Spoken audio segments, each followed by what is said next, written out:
Manuel Delgado Villegas, Spanish pronunciation, Manuel del, modifier letter vertical line, Latin small letter gamma A, Latin small letter F O, Greek small letter beta I, modifier letter vertical line, Latin small letter turned Y E, Latin small letter gamma as, the 25th of January 1943, the 2nd of February 1998, also known as El Ropero, was a Spanish serial killer active between 1964 and 1971.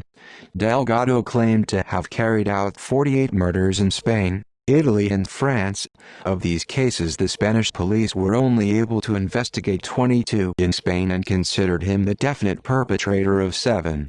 He was never brought to trial, as he was diagnosed with a severe mental disorder, and in 1978 the Audiencia Nacional ordered that he be preventively detained at Carabanchel Penitentiary Psychiatric Hospital. He was released into the care of a psychiatric hospital in 1996 and died 2 years later of a smoking-related lung disease. Biography. Early life. Manuel Delgado Villegas was born in Seville, Spain on January 25, 1943, the son of José Delgado Martin. His mother died while giving birth to him, at the age of 24. The itinerant nature of his father's job as a salesman of arobe, a fruit concentrate produced in southern Spain and used to make sweets, hence the nickname El Ropero, resulted in Delgado and his sister Joaquina being sent to live with their maternal grandmother in Mataro. The two children lived with their grandmother in the predominantly Andalusian neighborhood of La Serrera. He attended school but never learned to read and write. Delgado was bisexual and prostituted himself from early adolescence. In 1961, aged 18, Delgado enlisted in the Spanish Legion. There he learned hand-to-hand combat techniques, and one in particular, the golpe legionario or golpe mortal, literally, deadly blow, a blow to the larynx with the edge of the hand that became one of his preferred methods of killing. After the army, Delgado left Mataro and became a nomad, wandering along the Mediterranean coast begging, stealing and picking fights with prostitutes and homosexuals. He was arrested several times under the Ley de Vagos y Maleantes or Ley de Peligrosidad Social lit. Law of slackers and crooks and law of dangerousness to society that targeted beggars and homosexuals in Francoist Spain, but was never imprisoned. His odd behavior under arrest always led to him being sent to mental institutions, from which he was soon released. Murders. Delgado killed his first confirmed victim in 1964, aged 21, and remained active until his arrest at 28 in 1971. He never killed with premeditation. Sometimes a simple trivial comment by the victim would be taken as an insult and unleash Delgado's rage, who would kill them with great violence using a blunt object, strangling them or with his bare hands. Delgado would attack others with the intention of robbing them or, if the victim was female, raping them, which he did only after they were dead. The wildly different nature of the crimes and the victims, men and women, young and old, Spanish and foreign, heterosexual and homosexual, rich and poor, and Delgado's nomadic lifestyle made it impossible for law enforcement to connect the killings as the work of a single person before Delgado's confession. Only the last 2 murders happened in the same place and close in time, precipitating Delgado's arrest. Victims confirmed by the investigation. Adolfo Falch Montaner, January 21, 1964, 49, a chef. He was killed while sleeping on the beach of Lurgan Garraf, near Barcelona. Falch had gone to the beach that day to take some sand, used at the time to clean the fat from kitchen pots and stoves. I saw a sleeping man leaning against a wall. I approached him and very slowly, with a large rock that I had picked up close to the wall, hit him over the head. When I realized that he was dead, I took his wallet and the watch on his wrist. He had barely anything in it and the watch was crap. Margaret Elaine Therese Boudry, June 20, 1967, 21, a French student from Lyon. She was staying in a small house in Camplonas, a holiday resort 5 kilometers from Ibiza town, along with a friend. Delgado sneaked into her room and suffocated her with a pillow. Once she was dead, he stabbed her in the back with a stiletto, raped her body and stole a medal that she was wearing around her neck. The body was found with multiple bruises and scratches.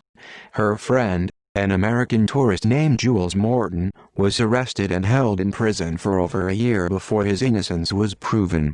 Venancio Hernandez Carrasco, July 20, 1968, 71. Hernandez was tending his vineyards by the banks of the Tajuna River in the town of Chenchon when Delgado approached him asking for food. Hernandez replied that he was young and that if he wanted to eat he ought to work. This comment cost him his life. His body was found floating in the river near the San Galindo Dam and was initially reported as an accidental drowning. Delgado later changed his testimony and claimed that he killed Hernandez because he saw him trying to rape a little girl. Ramon Estrada Saldridge, April 5, 1969, a homosexual furniture dealer from Barcelona and regular client of Delgado, whose services he hired for 300 pesetas. According to Delgado, they were in his dealership when he asked Estrada to give him 1,000 pesetas and he agreed to do so after sex, but he only paid Delgado the usual 300.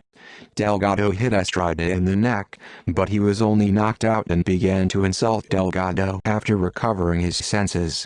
Delgado then tore a leg off an armchair and bludgeoned Estrada with it, before finally strangling him until his neck broke.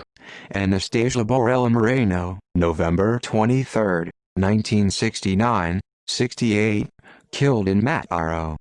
Delgado hit her on the head with a brick and pushed her off a bridge. He then dragged her into a tunnel and strangled her. Francisco Marin Ramirez, December 3, 1970, 28, electrician employed in Renfe and a friend of Delgado, or perhaps a client. Delgado claimed that he killed Marin by punching him twice in the head after he had made sexual advances towards him. His body was found by a fisherman on December 12, floating in the Guadalete River, underneath the San Alejandro Bridge in El Puerto de Santa Maria, 12 kilometers from the place of the murder. Antonio Rodriguez Relink, January 18, 1971, 38, considered his girlfriend by Delgado, who introduced her as such to his father, and also killed in El Puerto de Santa Maria. Rodriguez was a promiscuous woman and was reputed to suffer from slight mental retardation. While they were having sex behind some bushes, Rodriguez asked Delgado to do something that disgusted him and he refused. She then insulted him, saying that he wasn't a man because she had been with men that had done that to her when asked, and Delgado strangled her with her own leggings. Delgado hid the body and returned to have sex with it on 3 consecutive nights before he was arrested. When asked, Delgado said that he had sex with her because dead or alive she was still his girlfriend. Possible Delgado's confirmed crimes are often misreported as 8 instead of 7. This probably stems from a 1977 article in the popular weekly newspaper El Caso that proposed Delgado as the possible murderer of Natividad Romero Rodriguez, a prostitute found dead in a large clay jar in a country house near Barajas, Madrid in 1969. She had been raped and strangled with great violence by a man using only one hand 3 days before, leading the investigators to suspect someone with military background, possibly an American pilot from the nearby Torrejon Air Base, since the victim had often been seen in such company. The crime, however, remains unsolved and was never linked to Delgado by the police. Another victim often cited is Almudena Sanchez Rus, murdered in El Puerto de Santa Maria in 1972, but at that time Delgado was already arrested and in custody. On the other hand, Delgado himself claimed to have killed also a foreign woman in San Feliu de Guijols, stabbed another woman in Alicante, strangled a homosexual man with a wire in Barcelona, and even to have thrown another homosexual, a client, off a cliff in Garraf after the victim said, "Such beauty! Such a view! I wouldn't mind dying right in this place. To which Delgado replied, "Die then and push him." On another occasion, Delgado displayed discomfort upon hearing over the police car radio that 80 bodies had been found buried in a man's garden in Mexico. He immediately asked the police to be freed for 24 hours, promising not to escape, "so this guy doesn't beat me." Criminal investigation and arrest following the disappearance of Antonia Tony Rodriguez Relink, a 38-year-old intellectually disabled woman who had been seen on various occasions in the company of Delgado. The police accompanied Delgado to El Puerto de Santa Maria police station, where he was questioned by Cadiz's Brigada de Investigación Criminal Investigation Division over the disappearance of the person whom they now knew to be his girlfriend. He initially denied killing her, but following the discovery of her body in a secluded spot known as Pago Galvecito, on the outskirts of El Puerto de Santa Maria, on February 21, 1971, he confessed to her murder. Delgado confessed that he had strangled the woman with her own tights while they were having sex. The local newspaper, the Diario de Cádiz, dubbed him El Estrangulador del Puerto, the Puerto Strangler, though this nickname was dropped later at the request of El Puerto's local authorities, who feared the town's name would be tainted. Over the next few days he admitted his guilt in the murders of 4 others and was considered the definite perpetrator of 7 murders in total, including 2 that had been originally considered accidents before the investigation was halted and Delgado put in a mental institution without trial or proper conviction.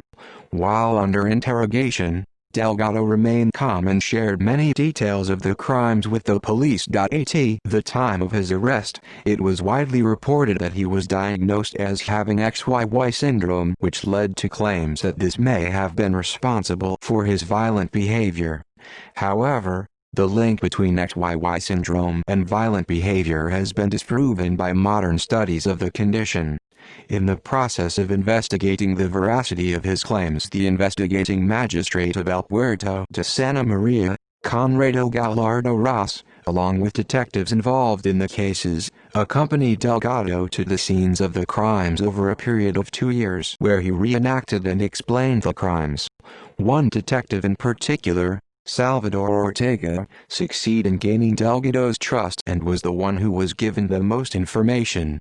Photos taken during the investigation show Delgado smiling and even embracing the detectives, who used the affectionate form of his name, Manuel or even Manuelito. On a side note, Delgado became the first serial killer to travel the scenes of his crimes by airplane. Death. Manuel Delgado Villegas died on February 2, 1998 at the Hospital Can Ruti in Badalona as a result of chronic obstructive pulmonary disease. TV programs featuring Delgado Villegas: Cuatro, the 15th of February 2009. La Mierda Parente, El Rastro del Arapiro, Diarios del Mito. Cuarto Milenio. Season 4. Episode 2445. Cuatro. Entrevista, El Arapiro. Dossier 21. 1993. TVE. La 1. Notes. References.